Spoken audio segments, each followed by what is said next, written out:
malapit ko lang sa record.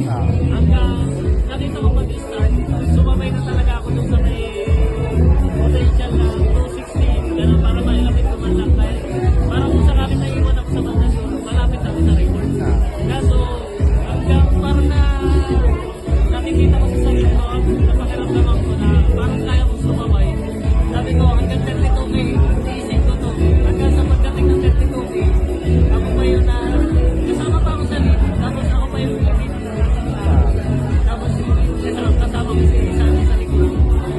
Sabi ko, Sani, kaya natin ako.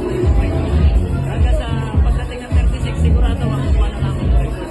Bali, yun, napakasaya namin. Hanggang sa 39 kilometer yun.